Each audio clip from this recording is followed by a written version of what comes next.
Welcome to Last Match Standing, the podcast where we review, relive, and rank the 100 greatest wrestling matches of all time. As always, I'm Spencer. I'm Paul. And I'm Landon. And we have made it to our Season 1 finale. We're here. Hey, can you believe we've done 20 episodes? 20 episodes in. We are fifth of the way through the list. I know, right? It's like I feel so accomplished. I feel really good about it. And it was harder than I anticipated. And we are only one season in. Yeah, we only have 80 more of these to do. Oh, boy. I know we... so in prep for this episode, we asked the listeners to go ahead and rank your own top 20 based on the episodes that we've done. And we do have those results for you. We'll get into those in just a bit. But and some of the feedback that we got was, guys, that's really hard. Yeah, yeah. Isn't that funny? Oh, really? Yeah, it is. Yeah, you know, it's so funny because we've been reliving these episodes, and it's been so much fun to review these matches and really relive them and kind of go back through time with them. But that last 15 minutes or so of each one of our episodes where we're ranking is just almost impossible sometimes. And I feel like it's got me to where at the end I feel like nothing I say is correct. You know what I mean? But that's just not true. Everything you say is correct. I guess because it is a subjective list, and that's intentional. Subjectivity is reality. Yeah, that's true. And who knows? By the end of this thing, maybe one of these first 20 matches that we've done will be the last match standing. Well, we have a couple of really strong contenders. Yeah, we absolutely do. Before we get into the major happenings of this season 1 finale, I do want to extend a thank you to a couple of our new patrons. First of all, how lucky are we to have the patrons, to have the support of Mr. and Mrs. RoboCop. Oh, man. Boy, I could not be more excited. I mean, RoboCop is my all-time favorite movie, so It to is. have two RoboCops is like, oh, shit, we've done it. As soon as a patron popped up and I saw RoboCop, I was like, oh my God, Paul's freaking out right now. Yeah, I was, actually. The only thing we're missing is Lex Luger to become a patron of our show. That's true. I may know somebody that might be able to get in touch with him. I mean, the day that happens, we'll refund everyone's money. We'll pack it up and we'll go home because it will not get better than that. Oh, no, pretty much. But yeah, Mr. and Mrs. RoboCop joined the Patreon family, and we are so thankful for that. We are also thankful for Joe Stoll, who also joined our Patreon page as a patron. They will be getting access to all the super great exclusive content, including Last Mania Standing, which we will have episode 1 and 2 dropped very, very soon there. So super excited about that. And a special shout out to Storm, who joined our Patreon family as well. He had some really, really awesome feedback about season 1, and just super thankful for his support as well. I'm really excited for this season wrap-up episode. We've got a few things to talk about, and it was really interesting seeing the survey results come through and just see how those are different from our rankings versus what was on the ranker. There are some consistencies, and there are some absolute inconsistencies. which we almost expected, though, right? Sure. Like we absolutely expected that. We asked you on Twitter this week. We said, is there a match that you think you want to move up, or you think, let's really move it down? And I just want to go through. Joshi Plashi on Twitter said that he really thinks we should move Nakamura and Ibushi up, where as it stands on our list currently is match number 10, so right in the middle of our ranking. Do you think Joshi Plashi has a point there? I think that Joshi. I think so. Yeah. It's like I wanted to correct you, but I'll let him correct himself. Honestly, my initial gut reaction was kind of yes, but I mean, I'm looking at like all the data in front of me. It seems to me that the unanimous decision, like across the board, was if it would move up, it would only move up by 1, and like the other data says the opposite. The other data saying to move it down. So personally, I think it should stay right where it is. I think that's a good representation of that match. And we even said on that episode that probably watching it with two very jet lagged commentators was probably not the best way to watch that match. I would love to go back and watch it with the original Japanese commentary, just because the New Japan team is amazing. Yeah, that's a really good point. Is going at it with a fresh set of eyes and technically ears. Yeah. Yeah, at the same time, we talked about this on the episode, is that it's going to be sort of a divider match, where there's going to be a certain wrestling fan and a certain listener of our show that will want that match really high. And they are absolutely right. But there's also going to be a listener or a wrestling fan in general that isn't familiar with that style of wrestling. Exactly. And they would want it a little bit lower. So, at 10 in the middle, it kind of splits the difference, and I'm pretty okay with that. But I absolutely understand, Plashy Joshy, why you would want it higher. So we appreciate you reaching out and letting us know, because that definitely was taken under consideration, and we'll kind of get into that a little bit later. But we also want to thank OG Timberwolf, who on Twitter reached out and had some comments about our most recent episode 20, which was Magnum TA and Tully Blanchard in the I Quit Steel Cage match. And OG Timberwolf said, I believe this match was one I brought to your attention with an email, which that was one of his match suggestions. He said 9 is fair, which is where we ended up ranking that match. He said 9 is fair for me. This is top 10 all time for me, though, not just out of 20. I showed this match to a mate who started laughing by TA's look. And by the end, he was speechless. He rightly said it's one of the most intense things he's ever seen. He mentioned that in other episodes, we talk about the hate in the eyes between competitors. And he says that this I Quit match, is something else. It's a series of attempted murders. He said TA holding back and throwing the weapon down with the I could do this look. Technically not the best, but the story is unforgettable. Can't remember all the spots from other matches. This, I can tell you what happens to the end. Oh, yeah. What a great reply about that match, because it speaks volumes about it. I mean, we went at length about the closing, picture that you get with TA holding the wooden stake, saying, I can do this. Like, I could kill you right now. And he just throws it down. And how monumental that was. But you're absolutely right. This is a match that, I don't think will be topped in brutality. Probably on not. This list. Like, I don't see that happening. It could. I hope not. Yeah, Well, no kidding. we discussed the only other match that even comes close to it was Cactus Jack and Triple H. And even that one, at the end of the day, I never felt like I was watching a snuff film like I did when I was watching TA and Blanchard. I felt like I was watching a wrestling match. But the Tully Blanchard Magnum match, I even said in the episode, I said it when we watched it, I said it when we recorded, I felt like I was watching a snuff film at times. You did, yeah. It's a really, really iconic moment in wrestling, and I feel like it changed the game for what people could do as far as performance, but as far as realism too, because I've never seen a moment in wrestling that I think I could say felt more real than the hatred between those two men in that match. Yeah, it's the literal definition of a blood feud. And you believed those two guys hated each other. And they talked about that in interviews afterwards. And for years and years later, is that if nothing else, people were going to believe them. Oh, yeah. And I believed them. Yeah. And even, we watched it, 20 years later, 30 years later, and we believed them. It's an incredible performance. It's one that stands the test of time, that is sort of the bar for that level of brutality. It's what everything else is compared to. So it absolutely deserves a spot on our list, and we'll see where it finishes at the end of this whole thing. But feeling right now at number 9, I feel pretty okay with it there. I do too, and I don't see that one moving down a whole lot of the course of this as well. Yeah, I could definitely see that. But Paul, you had a correction for us as well, didn't you? I did. It was brought to my attention that I'm an idiot. No, because we all agreed. We were all unanimously agreed on this. So. That Spencer's an idiot. No. Have you heard our trivia episodes? That's not fair. You came in second place in the last one. That's a good point. Spoiler alert. In the episode 19, CM Punk versus The Undertaker, we all had a good minute and a half discussion about how this is our first time we're seeing Mike Chioda on the podcast. And we all agreed, I believe so.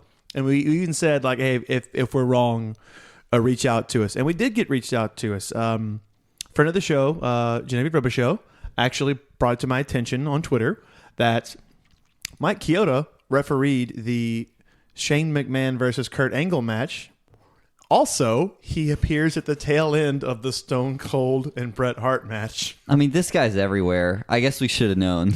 To be fair, that was the only 2 confirmed sightings of Kyoto. So that Sightings. that was the third sighting of Kyoto Kyoto. sighting. Okay, here's what it is. I think I figured out why I made that error.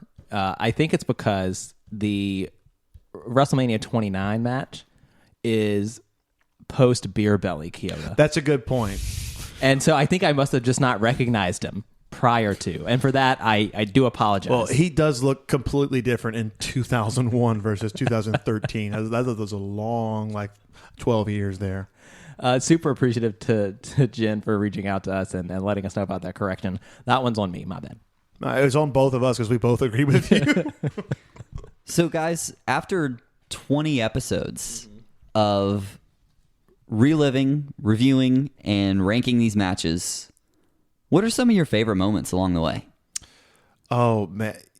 It's really funny because normally I would not pull the wool back like this, but I think because we had to record the Eddie Guerrero Rey Mysterio twice because we infamously I forgot about that. infamously deleted the first one, and Oh, man. I remember I gave a little speech on the original one that I thought better of when we redid it, and I told a much more condensed one, mainly because the first time I said it, I started crying, and we had to stop recording. Even though the fans are never going to get to hear it, my Eddie Guerrero speech, I ended up telling a very similar one on what everybody got to hear. For me, I love that moment because it was just a very real moment for me personally. The Royal Rumble episode, the entire thing from the finish, that was one of my favorite ones we ever did.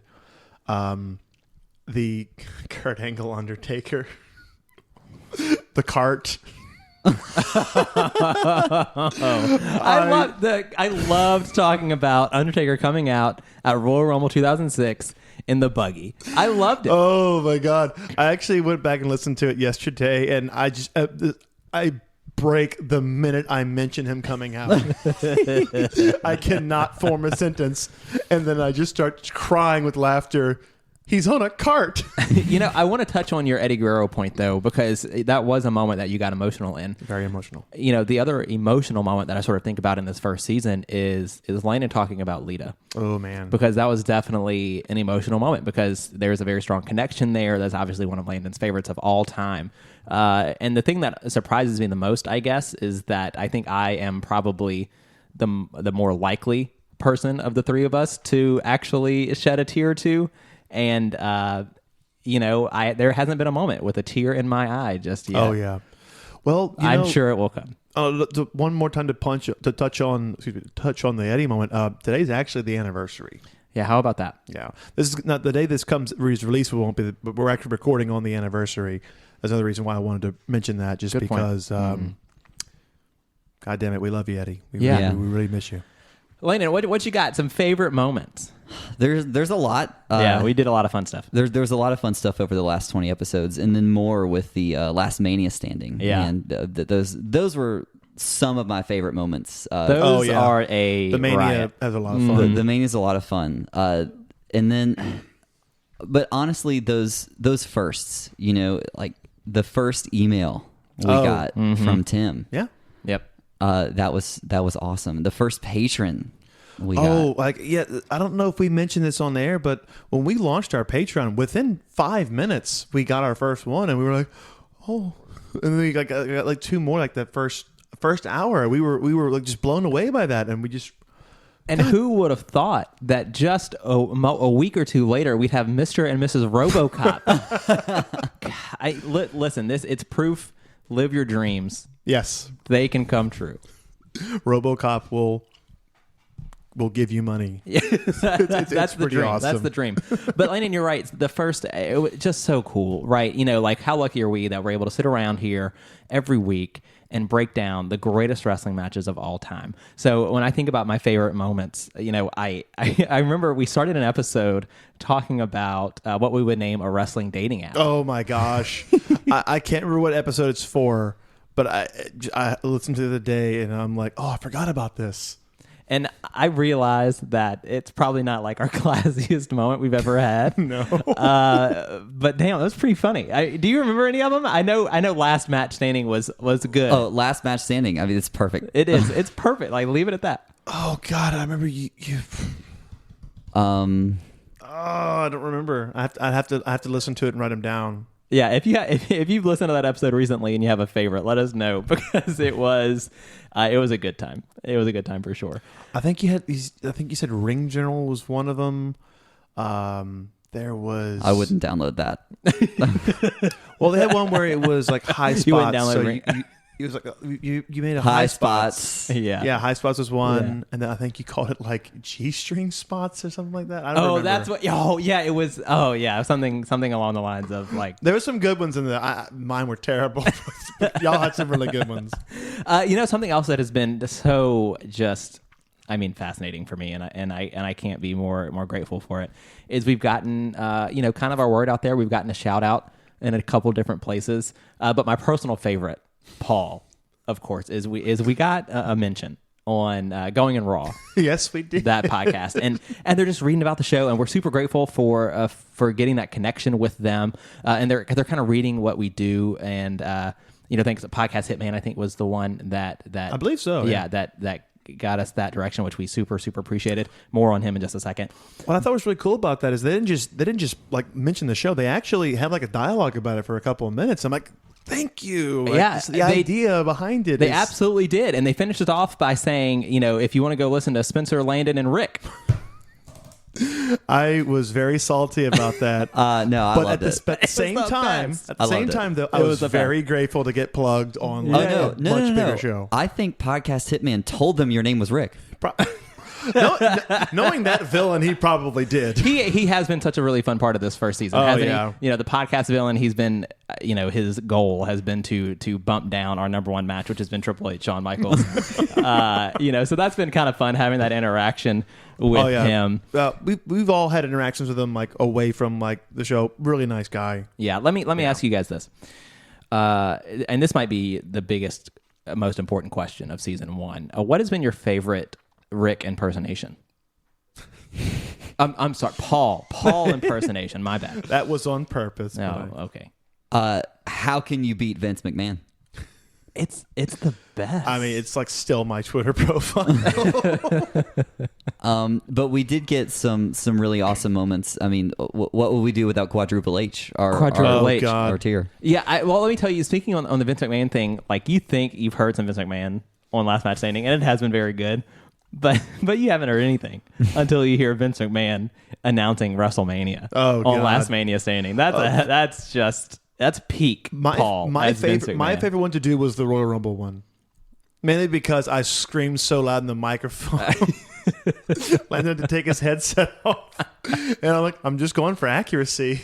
He just screams into those mics. You've surprised me with some of these, the versatility of your impersonations. Your Justin Roberts is pretty good. Your Andre the Giant has been good. Well, the Andre the Giant one is really hard. You basically have to just not move your tongue. So you basically kind of you have to press your tongue down to the bottom of your mouth. Because I think somebody once mentioned the reason why Andre the Giant it's such a hard impression to do is because the man's tongue was the size of like the average person's like fingers. Mm-hmm. So like take like your four fingers. That's how big Andre the Giant's tongue was. So like that man produced such a deep sound, and it's just hard to replicate it. Because you can hear me. I have kind of like a higher register voice. That one's really challenging.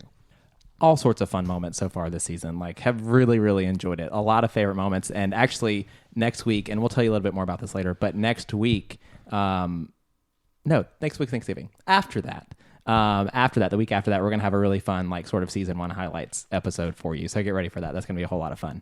But I do want to kind of break down the first season. I know, right? Because I came up with something. You know the Royal Rumble match? Yeah. You know how I'm familiar with the Royal Rumble. you've heard of it? I've heard of it. Great. Well, There's only We been, may be going in January. yeah, so. we may be there. Hint, wink, wink, nudge, nudge. If you're going to be there, I'm just saying. But they do a video every year, the Royal Rumble by the numbers. That's where they tell you that the number 27 spot has won the most. Over 4,400 pounds. That's at least 10 big shows. Oh my God. I, for one, I get it. People hate it. I love that video year in and year out. So I decided to do Last Match Standing Season 1 by the numbers. By the numbers. All right. You ready for this? I think you Let's might do be it. surprised by some of it. Okay. Really? Okay. Maybe not. First number, 20.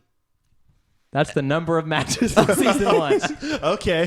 Oh, this is going to be easy. And that completes By the Numbers. Thank you so much. I prepared it for you. You're welcome.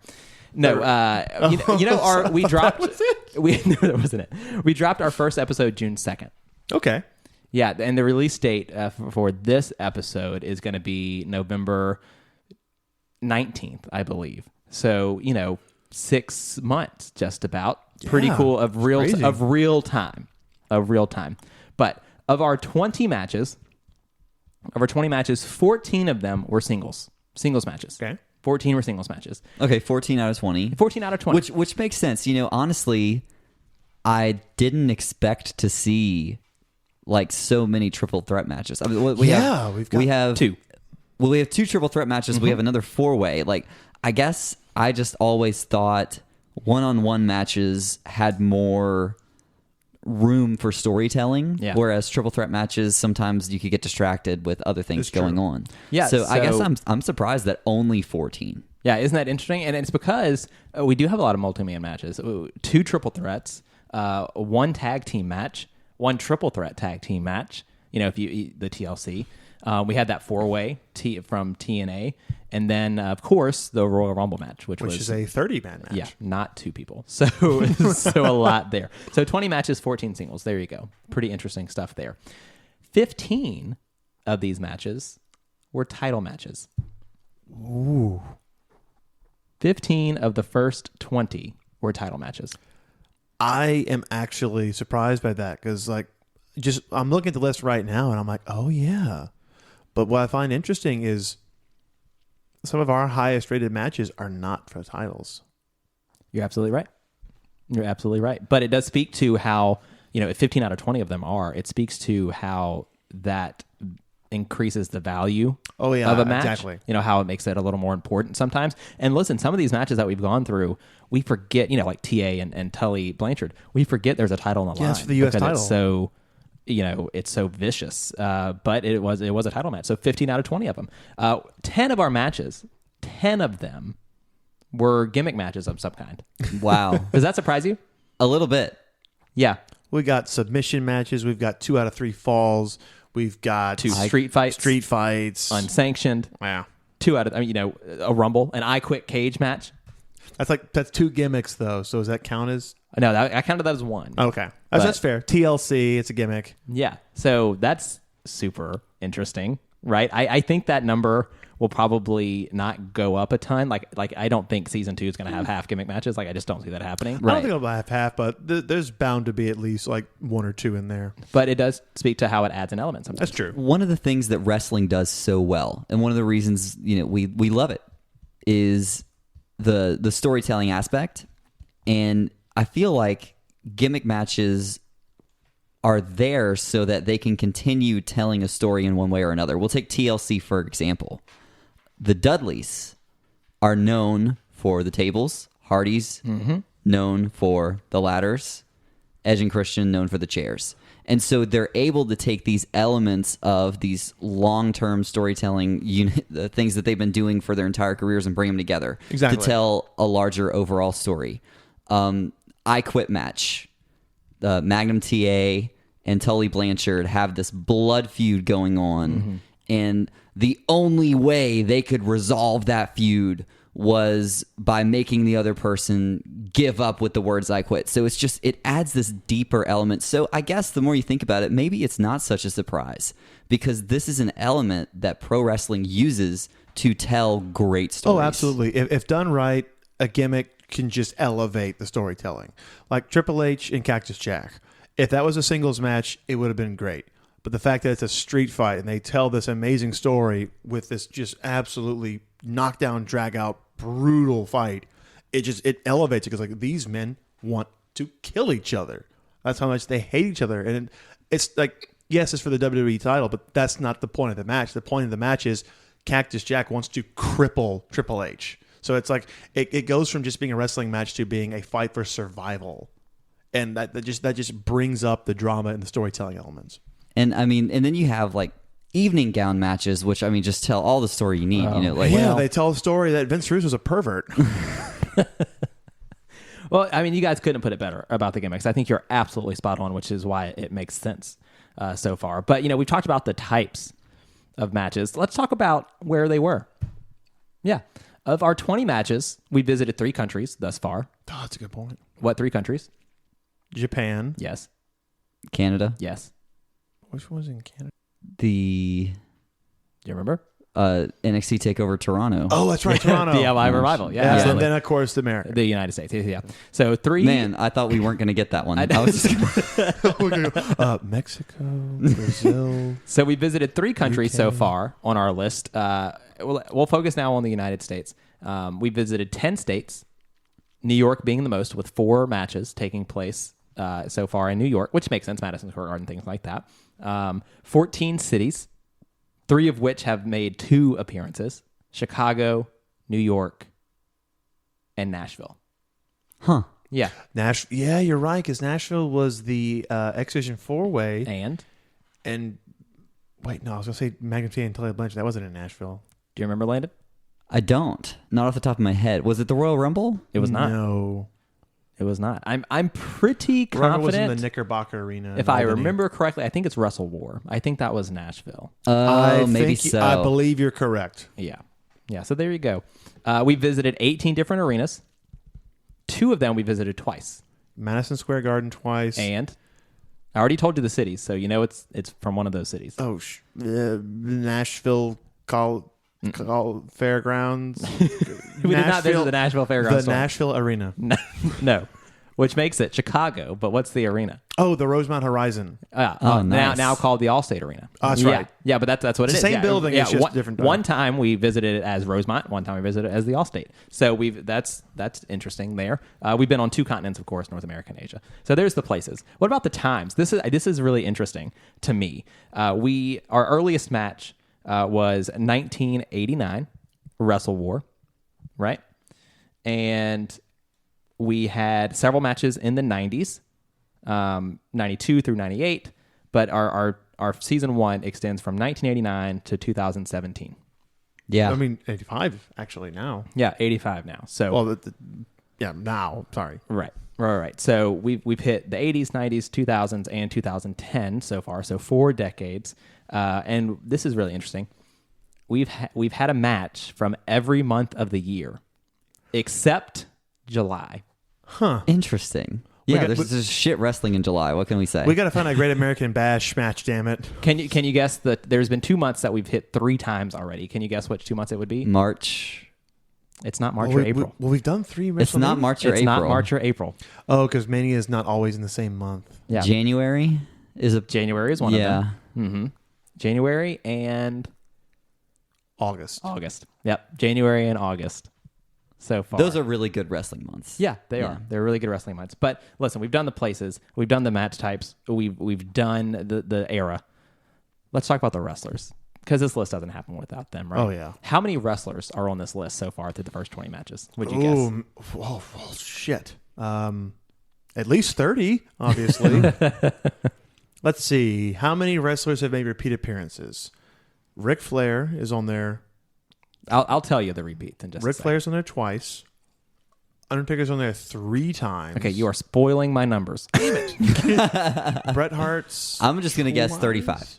35 wrestlers independently on the Landon, list. they're 30 in 1 match, and we've done 20 matches. Oh my God, that's true. I'm going to I say totally forgot about the Rumble be having the 30 people. Okay, 62. 70. 70, exactly 70? Exactly 70. We've had exactly 70 wrestlers make this list. None more important than Repo Man. Who's Oh, no, never mind. None more important than Repo Man. He was mentioned in 2 different episodes under 2 different names. Yes. So 65 of those are men. 5 of them are women. That number will not be so different moving forward. I can imagine. I would imagine we'd have more women additions to this. Oh, we match. definitely will. Like Paul was saying, 6 superstars have made the list twice. Triple H, Shawn Michaels, Bret Hart, Ric Flair, AJ Styles, Kurt Angle. All names you would expect. And then The Undertaker has made it 3 times. 3 times. 3 times out of 20 so far. So would you he's say made that it the he- most. Because of the Rumble. Because of the Rumble. Because of the Rumble. We've seen him in 3 different decades. Yeah, we have. We've seen Golden Age Taker. We've seen like just after Biker Taker, and then we've seen like modern Taker. Yeah. Out of the 70 wrestlers, 28 of them are WWE Hall of Famers. Wow. 28. Less than half. Less than half. But we have some of this list are active still. Well, right? yeah, but I was saying like, well, I don't know. AJ Styles and Samoa Joe might at some point become WWE Hall of Famers. Yeah, for sure. Imagine the only person on the list who probably won't is like Christopher Daniels or maybe Ibushi, just because they don't work in the company. But Yeah. A couple more for you. We've had 16 total referees. 16 total referees. including Mike Chioda. Mike Chioda twice. Mike Chioda twice, which makes him the second most used referee so far, most seen. Who do you think is number 1? It's Hebner, huh? 4 times. Earl Hebner. 4 times. A fifth of the list so far. Earl Hebner 4 times. It was a treat seeing Baby Hebner. It was. Is this on? Oh, look, he's gouging his eyes out. Better check the mic. I can't do anything about it anyway. That's me. And the last one I have for you is commentary. How many different commentators do you think we've had so far through 20 matches? Ooh. I'm going to say 8. More than 8, dude. Jerry Lawler, Jim Ross, Vince McMahon, Bobby Heenan, Mike Tenay, Don West, Tony Schiavone. Tony Schiavone, Matt Stryker, Dusty Rhodes, We did have Bob one. Caudle. I'm forgetting somebody. So you have what, 10 right now? I'm at 10. Is that your guess? I'll guess 11. I'll guess 11, Bob. Wait, $1. wait. I'm forgetting somebody. Who was that random third guy at the X Division 4-way? You are forgetting 10 somebodies. Oh, because it's no. 20. We've had 20 different commentators so far throughout this list. I did mention Michael Cole Yeah, so or Booker T. did you mention or Vince McMahon? JBL. I did. We did. I think I We did did mention say Vince. Vince. Did but you I- mention Bobby Heenan? No. Yeah, you 'Cause did. You did. You I said did? Bobby Heenan. Yeah. So here's how the leaderboard stacks up. The guys that have had 2 appearances so far as commentators: Vince McMahon, Tony Schiavone, Don West, Bobby Heenan, Bob Caudle, and John Bradshaw Layfield. Okay. 3 times, Mike Tenay, Michael Cole. All right, and our 2 leaders: 7 appearances for Jerry the King Lawler, Jesus. Yeah. and 9 appearances for good old Good JR. old JR. I mean, this is they call him the best for a reason. So there you have it. That's season 1 by the numbers. by the numbers. How about that?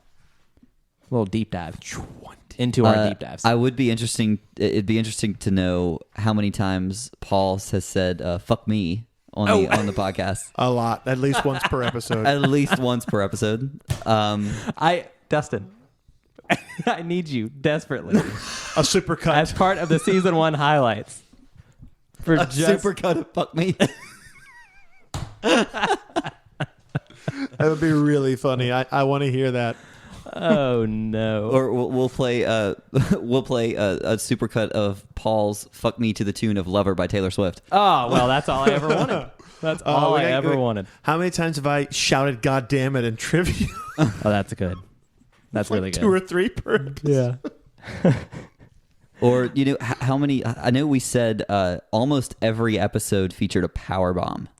Almost. Most of them did, right? The streak ended with CM Punk Undertaker. So that was match, 18 or And I 19? went for it twice. So I think, and Yeah, I don't and think then TA had a yeah, power bomb. I So don't I would think say that probably one. 17 or 18 of our matches If had I'm a power looking bomb. at the list right now, I know for certain neither Bret Hart match had a power bomb. Are we sure? No, because I thought Because we had we the had the- power we bomb had the streak streak. going. They must have. I don't remember. Or maybe it was like a streak started at a certain point. I don't I'll go back and watch I those 2 want to matches. say I'm this, pretty sure. I want Yeah. to say the streak started with Eddie and Ray, and it did not break until we hit the Rumble. It was like a good 5 matches in a row with power bombs. It was a lot more than that. We had a bunch. And then, like, after the Rumble, like, the next 5 or 6 matches had power bombs in them. It wasn't until we hit Flair steam that the power bombs ended. I'm like, no, there's a power bomb in that match, because that's when I'm like, oh my god, there's a power bomb, and like of the 20 matches, like 17 of them have power bombs in them. It's crazy. It is. Some have multiple power bombs. It's just, you gotta love a power bomb. You got to. Favorite power bomb on the podcast: Eddie Guerrero completely folds Rey Mysterio in half like an accordion. That might be the best one. That's beautiful. My favorite power bomb on the podcast is probably Masato Tanaka's power bomb to Over the Mike top Awesome rope. over the top Through rope. the table. Yeah. That's a pretty good power bomb, guys. Yeah, that's a pretty good power bomb. It's I didn't just think scary, about but that. it's awesome. Oh, gosh. Okay, so I do want to kind of take this moment to make a little bit of an announcement that we're super, super excited about here on the show. If you've been following along with our Patreon page, you'll notice that we have different goals.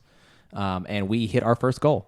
Our first donation goal has gotten us to some new bonus content that we'll be able to get out there for you guys. And it's going to be close call episodes. Were matches that are some of our favorite matches of all time, some of your favorite matches of all time, things that you guys have recommended that maybe don't quite make that list of the 100 greatest of all time, but some that make, damn, they're good, right? Oh, yeah. And you love them. They're cult classics, or maybe they're too short, or there's something missing, but Or ultimately, there's fuckery at the end. yeah, or and it's a like- dirty finish, something like that. But matches that ultimately you remember as, some of your favorites, and we want to relive those with you. We want to go through, we want to review them, we want to talk about the best moments, and so that's going to be close calls. It's sort of an honorable mention thing, and we've already come up with our first two that we'll be reliving and reviewing for you guys. The first of which will be Brock Lesnar and The Rock at SummerSlam 2002. I remember that match so fondly. I mean, Yeah. it was the beginning of a new era, because you had in the end of an old one, so it was a very important moment in wrestling history, and it's going to be a lot of fun to relive that. Yeah, I completely agree. It almost feels like I'm announcing the first runner-up in Miss America right now. The first And runner-up, now for the bronze. if any of the matches on Last Match Standing cannot fulfill their duties, will be CM Punk and Daniel Bryan from Over the Limit 2012. What a fantastic Oh, yeah. A couple of guys. technical wrestling masterpiece. What That a one's going to be a lot of fun. What a fantastic match to open a pay-per-view. Yeah, I'm still salty about that. It's been 7 years, and I'm still pissed off about that. we'll get into it. Yeah, we will. So that'll be some awesome new Patreon exclusive bonus content for you guys, honorable mentions, as well as you'll be able to find Last Mania Standing on Patreon as well. But let me ask you this, guys. Out of the 20 matches we've done so far, what do you think has been the most surprising? Our most surprising review, maybe the most surprising ranking, surprising moment. What do you think? I remember being completely shocked into almost silence by the X Division 4-way. Okay, yeah. Yeah, that's a good one. That's a good one. And I had seen that match before, but it had been, like I said on the episode, it had been at least a decade since I'd watched it. And rewatching it, I was like, "Oh my god, this is art. This is like better than this is peak wrestling." I just remember thinking that.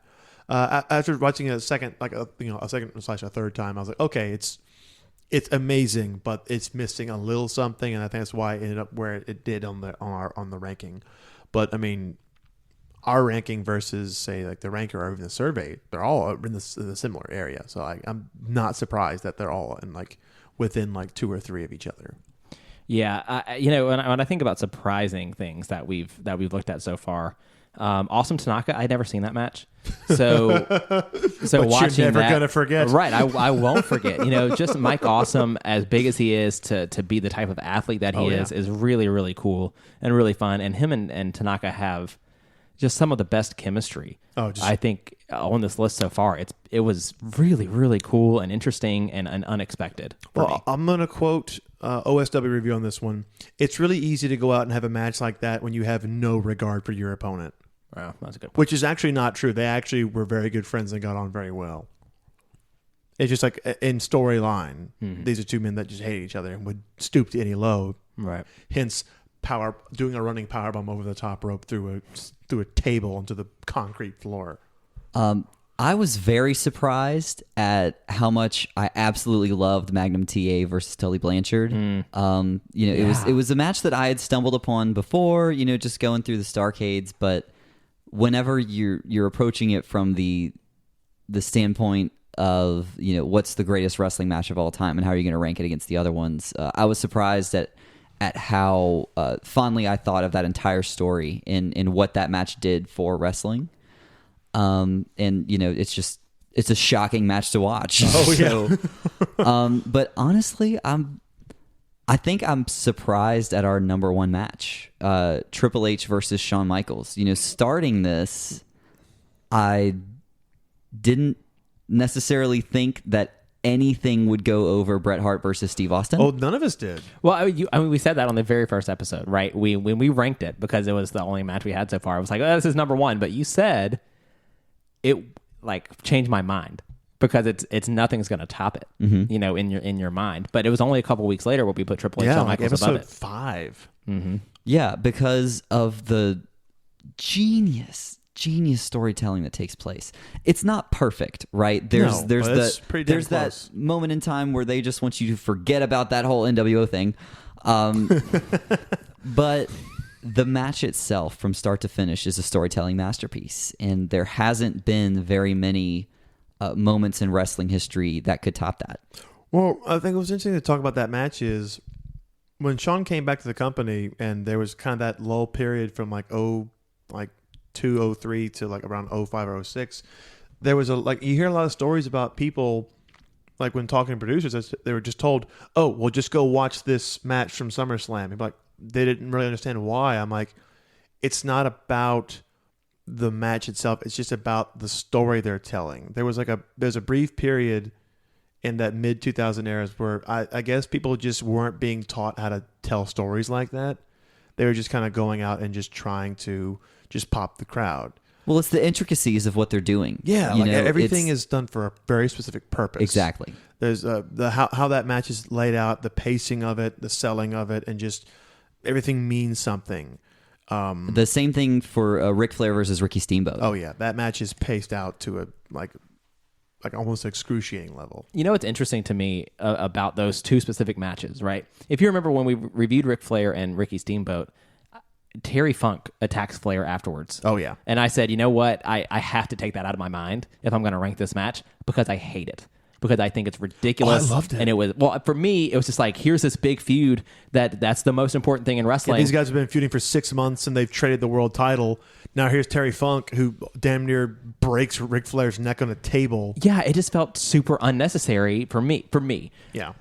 But on the other hand, when Triple H Shawn Michaels, after the match, Triple H, that's the most iconic moment. Yeah, the sledgehammer attack. And so I put it into our ranking. Right, because that's such a moment that I will never forget that. I will never forget that. JR, you son of a bitch, do you realize what you've just done? Mm-hmm. When Shawn's being carted out, this amazing story of a man that overcame a broken back and he won this match to prove to his son that he can still do it, and then he gets cheap shot in the back of the head with a sledgehammer. It's fuck off. I hate Triple H. You hated him. Yeah, I mean, you had to. And so for me, I see a little bit of inconsistency there with how I ranked it. But I was trying to do Ric Flair Steamboat a favor because I would have ranked it lower personally had I included the Terry Funk bit. Well, I'll tell you what. Ric Flair versus Ricky Steamboat is the only match on our list that is consistently ranked number 3 on the ranker, on our personal list, and after the survey results came in based on what everybody, all of our Twitter followers and listeners and patrons came in, it's unanimously number 3. Yeah, so to your point about the survey, that's something that we did as we were prepping for the season 1 finale. We got this survey together, we posted it on Twitter, we sent it out on Facebook, the whole thing, and we told people, rank it yourself. Give me your 20 matches, and it's different from the ranker because the ranker kind of depends upon how long it's been on there. Yeah, that's a problem that we all kind of saw with oh man, some of the newer matches either go up really, really high because they only get about, say, 12 or 13 up votes, but no down votes, or things that have been there forever that have hundreds of votes either way. It's just impossible to you could kind of be objective with that one, which is why we wanted the survey in the first place. Right. So we throw that survey out there, and we got some really awesome responses. Like, it was just really, really cool to see that feedback and that input. And Landon, you're absolutely right. On all three of those things, Ric Flair, Steamboat, number 3. So I feel really good about that. But I guess it should bring us to our next point. 20 matches in. Speak now or forever hold your peace. Exactly. This is our chance. Do we think that there's anything that, after getting the feedback from the listeners, after getting the survey results, do we think there's anything that we would go back and change? This is our chance before season 2 starts. Right now, is there anything you would change?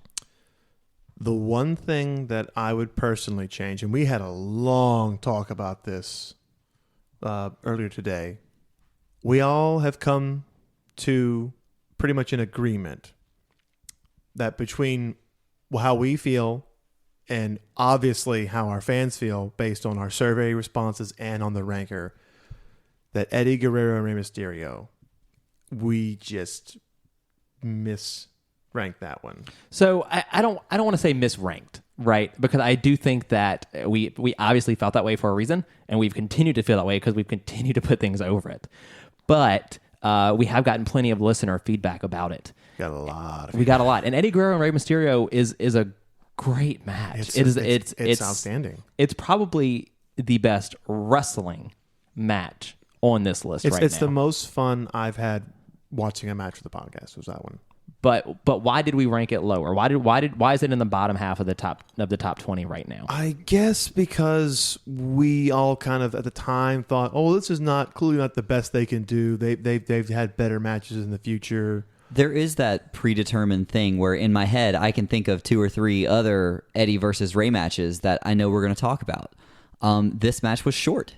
This match didn't do story-wise as much as some of the other things on our list. But what it did do is steal the hearts of Everybody. Millions of people around the world. Absolutely everybody. And it was really the beginning of, or at least the pinnacle of what Rey Mysterio, was stepping up and showing the world, this is what I can be, and this is what professional wrestling can be. Oh, exactly. This is like, they had been bringing the luchadors in for over a year, about 2 or 3 years at this point. But I feel like that was the beginning of them going, wait, people like this. Mm-hmm. Let's take these guys seriously. And they they did. Except for the Slim Jim ring post. Never do it, brother. I think you're absolutely right. I think both of you guys are absolutely right. I do think that part of what we value about these matches, and we've ranked them based off of that fact, is how groundbreaking they were and how much they changed the mind of wrestling fans in that time. And Eddie Guerrero, Rey Mysterio absolutely does that. So if we're going to commit right now to moving that up, let's look at the list. Where does it fall? Is there another match that comparatively is one that is similar, at least maybe not in wrestling, but in impact? So the thing about moving the match is I feel like there are 2 matches that we tend to get caught up with almost every time we rank. Mm-hmm. And that is... I think I know where you're going with that. That is obviously Eddie Guerrero and Rey Mysterio. Yeah. And Trish Stratus and Lita. Yeah, there it is. Yeah, I saw that coming. Lita versus Trish Stratus is selfishly one of my favorite matches of all time. But I think in what we're doing right now is we're looking at our top 20, and we're also looking at what was said on the ranker, and we're also looking at what was said on the survey. And so we have these 3 lists side by side so we can compare. We know what you guys think about these matches too. And from the beginning, we have said this is not just our list. We thought it would be fun to do this as what does everyone think collectively? What do all the listeners think about these matches? So on the survey, Trish and Lita came out at number 11, which is right around where we have Eddie Guerrero versus Rey Mysterio on our list. The ranker has it at 15. What, Paul? You got something? Oh, sorry. I blanked there for a second. I apologize. I'll cut that. Eddie Guerrero, Rey Mysterio is number 4 on Ranker, and it's number 5 from the survey results. So I feel like if these are the 2 matches that we clearly are hung up on, how would you feel about just swapping their place? So putting Trish down to 12, Trish and Lita at 12, and Eddie and Ray at 7. So that would put Eddie and Ray right above the AJ Styles, Samoa Joe, Christopher Daniels triple threat, and Trish and Lita right below the WrestleMania 32 women's triple threat match, which is interesting to me. I think that is a very fair and diplomatic thing to do. I think it's taking the listener's perspective into account, which was we're which was listening. a part of this. Yeah, no, I do completely agree, because from the very beginning we've said that when we, at the end of this thing, decide what is that last match standing, it's going to be a collaboration between us and the listeners. And I think that this is a good place to really start that. So I think you're right, because this Trish and Lita match and this Eddie and Ray match do tend to be the dividers. They tend to be the ones that separate kind of the tiers of this list so far. So for me, I think I agree with you, Landon. I would swap those. I would put Eddie at 7 and Trish and Lita at 12. I'm okay with that. Paul? Oh, yeah, absolutely. Yeah, because so now, I can totally see Eddie Guerrero and Rey Mysterio going above the triple threat, but maybe not quite making it to the marathon that is the X Division Fatal 4-Way. Oh, yeah, that is just... But now let's look at Trish and Lita at number 12. Is it above Angle Taker? Yeah, I would say so, just based on importance. Mm-hmm. But is it below Charlotte, Becky, and Sasha? Well, this is the argument that I had during our original review and reliving of Charlotte, Sasha, Becky, is that I think that match is just as important as Trish and Lita. I do too, because that one, it's twice the length of it. For one, they got more time, and I feel like whereas Trish and Lita were kind of saying, "Hey, we can do this," Charlotte, Sasha, and Becky, like, no, we are doing this. Yeah. Yeah, We are going to be the best match. We're going to do the show. You're going to take us seriously. and I understand that without Trish and Lita, Charlotte, Sasha, Becky doesn't happen. Probably, I don't think so. Like I understand that, but I do think if you're going to compare these 2 matches and match quality, part of it is the length. Part of it is, how well these 3 women work together at WrestleMania 32. And they also tell a really good story. For me, I'm okay with it being just a spot above. Yeah, and I think it's interesting because if we look at the survey results, it would be opposite. It would be opposite. So Trish and Lita is 11 on the survey, and Charlotte, Becky, and Sasha is 12. And so our list will almost reflect that way. It'll just be flipped.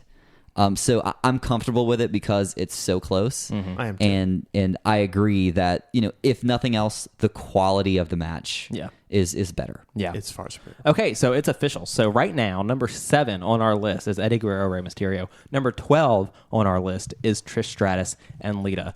That's fascinating. I can't believe that just happened. But is there anything else? I'm afraid to ask. Do you think there's anything else we would change? There was one more thing that we had discussed.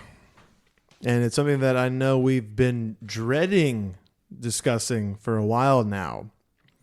But we also agreed if we listen to our fans, took their opinions and actually went with them on that one, then it'd only be fair if we did the same thing for the number 1 match.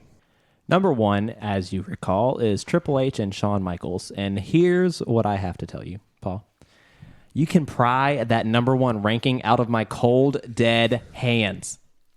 I'm inclined to agree. So here's the thing. We did talk about it a little bit. We were just because we got the survey results back. Yeah. Okay. And the number 1 match on the survey is Bret Hart versus Steve Austin. Of course it is. I mean, it's the iconic match. These men, we talked about it at length on the episode. It's probably one of our deepest dives, one of my favorite conversations that we've had so far, is both of these men go into that match and they walk out completely changed. And I think it's fair to say that Triple H and Shawn Michaels do the same thing in their match. You get the start, the birth of this Triple H character that you get for the next several years that goes on to be the world champion for, however long, like for the majority of his run there. And it could be argued that Triple H, the birth of SmackDown around that time, like he was like a beginning of this character. He was evil. You did not like him, but this was a total different Page. This was sadistic. This was evil. This was, Triple H has a black heart, and he would stay at the top heel of the company for a really long time. And I mean, the story of best friends falling apart. It's, I don't know, Paul. You would have to do, and it's so funny, right? Because on that first episode, I say you'd have to do a lot to convince me. You'd pry it out of your cold. Well, that is. 4 episodes later. Correct. But Change your tune. let's play devil's advocate for a second. Yeah. The Ranker is overwhelmingly has Bret Hart and Steve Austin as number one, and the survey, the survey was a little bit closer between what was number 1, 2, and 3, but Bret Hart and Steve Austin made it to the top on both of those lists. So what do we think that means? The fans love that match.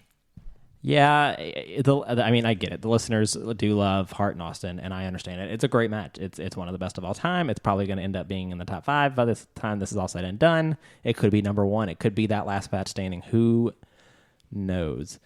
I think I have some kind of the same way Trish and Lita had personal bias for you. Triple H, Shawn Michaels has a personal bias for me because it's just my favorite story.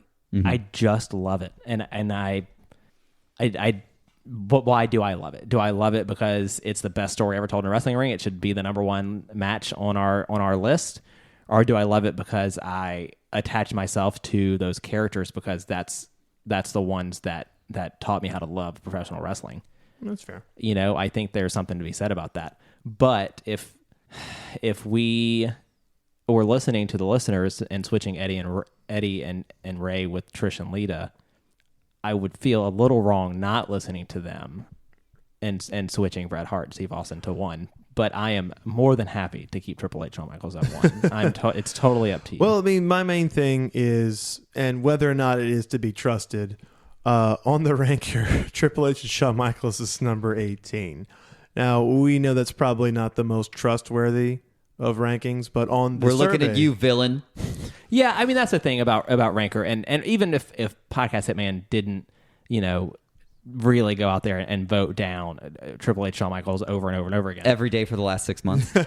yeah, but at the same time, on the survey, it was number 4. right. So that leads me to believe that Ranker is a little biased, and skewed. it's skewed because of the impact that the timing of it. Triple H and Shawn Michaels was one of the earliest matches on there, so it had a lot more time for people to be like, oh, it's fun, I hate them, let me put it down, whatever.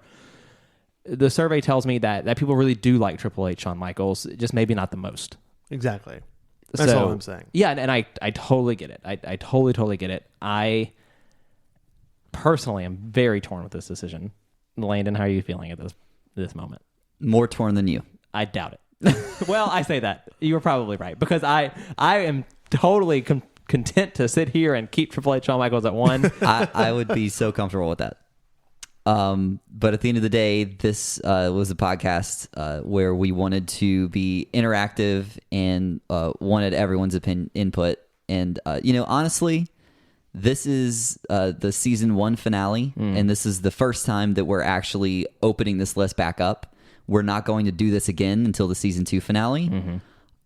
If at the season 2 finale we maybe have some more votes on the next survey that comes in, we'll have more matches on there. Maybe we'll have more to talk about what should be the number 1 match. Yeah, at maybe that there'll point. be another match kind of prying for the top spot. Correct. So I don't know. Do we think it's good to just stay strong now and maybe revisit this at the season 2? I imagine if there's a decision to be made, now is the time to do it. Okay. Because I don't see us changing our minds after 20 more matches. Yeah, I think you could be right. Is that we almost get more like our More feet, set in our ways. Yeah, our feet are, Exactly, are yeah. firmer in the ground. I also figure like we open that can of worms. Is I mean, if you feel like if we don't address it right, it's like the white elephant in the room. If we don't address it right now, it's just I can just see people going, "Well, how dare them do that?" Okay. Well, here's what I think we should do. There are 3 of us, so best 2 out of 3 wins. Oh hell! I'm gonna get 3 little strips of paper. We're gonna write down which of those 2 we think should be the number 1, and then we're gonna look at them at the same time. Okay. All right, guys. I'll be right back. Y'all keep talking. Yeah, we will keep talking. Okay. This is certainly interesting. I wasn't expecting this. You're listening to Last Match Standing Radio. The smooth sounds Sue's the smooth hardcore sound wrestling. Of hardcore. ECW. There should be an ASMR of Tully Blanchard and Magnum TA Oh my screaming. God. You think that's peaceful?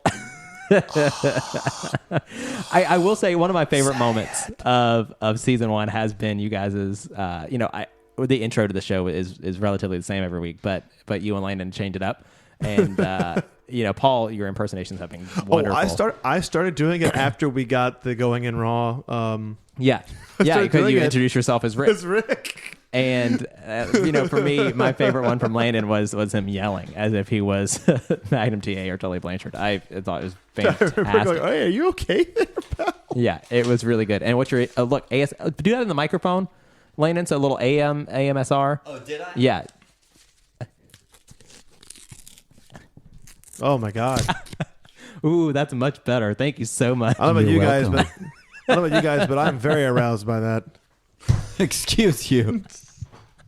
Oh no. Okay, so we are Is it writing hot in here, or down. is it just me? Oh man, we are writing down Triple H, Shawn Michaels, or Bret Hart, Steve Austin. Right now, we are trying to decide which match is going to stay number 1. I don't know, guys. And if you are listening to this and you have an opinion, we want to hear about it. We want to know what you think should be the number 1 match out of these 2, because we can be swayed. It has been done, and it will be done again. But we'll figure it out. We will absolutely figure it out, and we want to hear your feedback, and we'd love it. But it's now time. I think maybe we should just shuffle them up and then reveal them one at a time.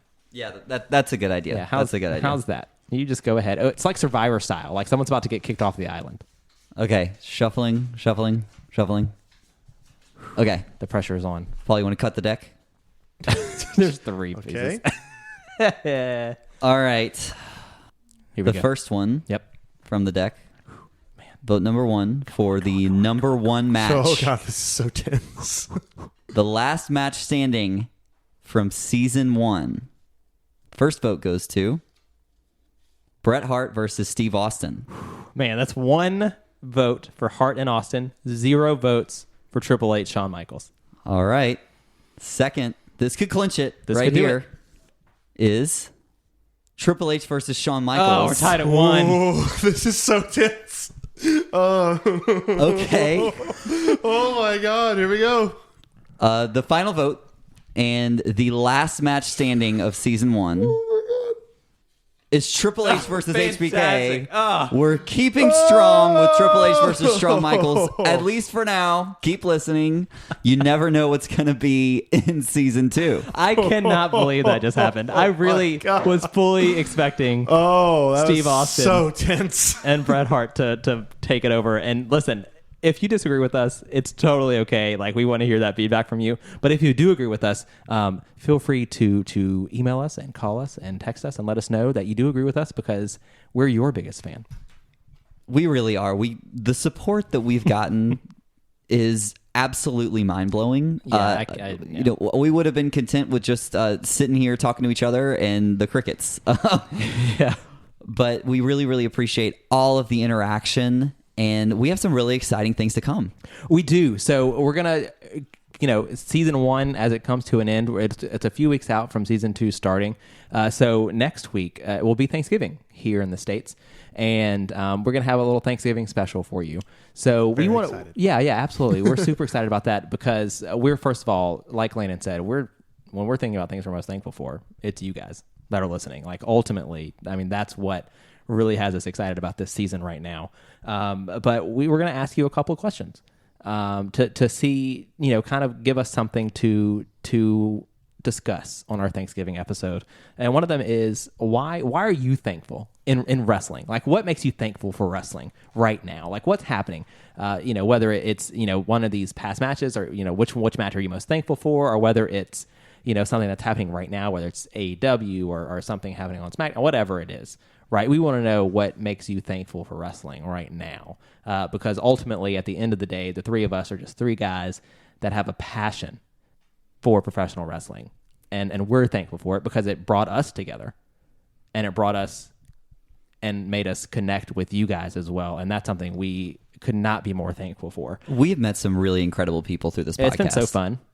And it's only going to get better. That's the best part, is it's only going to get better. We've got some awesome things coming down the line in 2020 and more ways to interact with you guys, to meet you guys, to figure it all out. And we can't wait for that.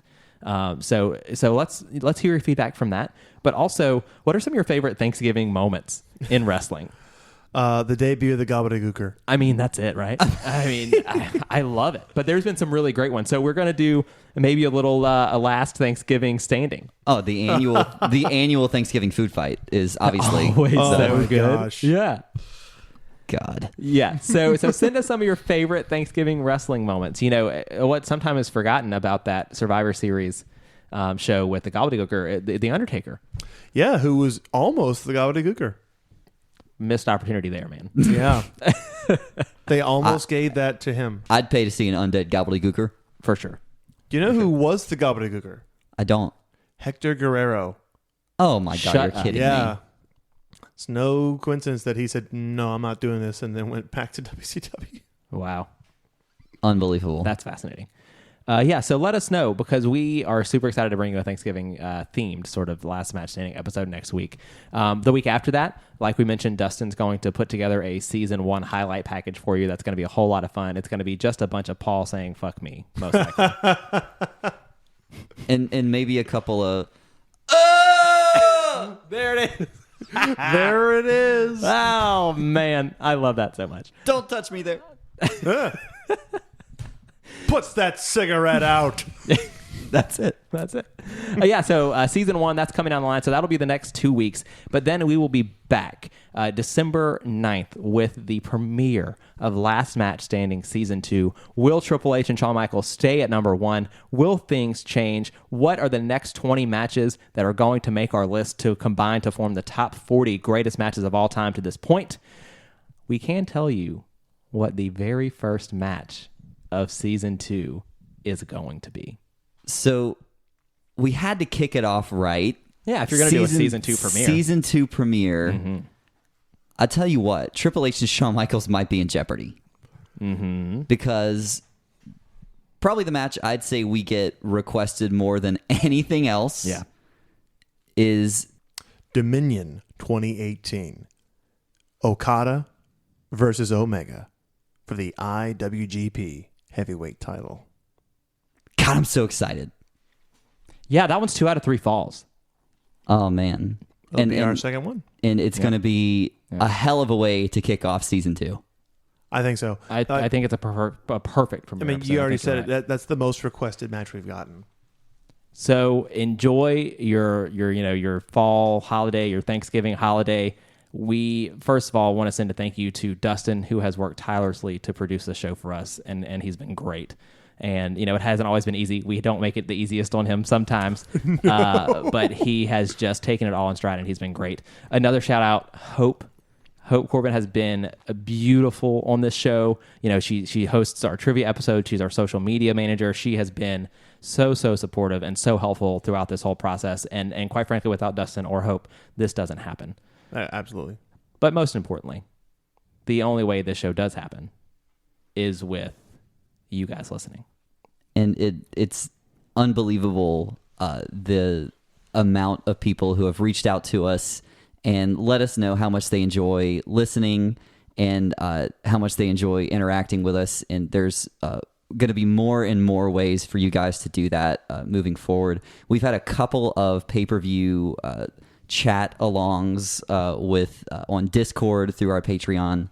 And there's a lot of bonus content on Patreon. If you guys decide you'd like to hear more from us, like we said, there will be a little bit of a break as far as like regular season episodes, but Last Mania standing episodes will keep coming out. Honorable mentions will keep coming out. So we're really excited to share that with you. Yeah, so not a break from content. We'll definitely be dishing that stuff out. Like we said, but there will be a couple of weeks until we get season 2 underway. But it's been a wonderful first season. Oh, it's been everything I expected and more. It's been a hell of a ride. We've done 20 of the greatest wrestling matches of all time, and I can't wait to do 20 more. So I guess we'll see you in season 2. Oh yeah, you keep listening, we'll keep making them. Until then, I'm Spencer. I'm Paul. And I'm Landon. And this is Last Match Standing.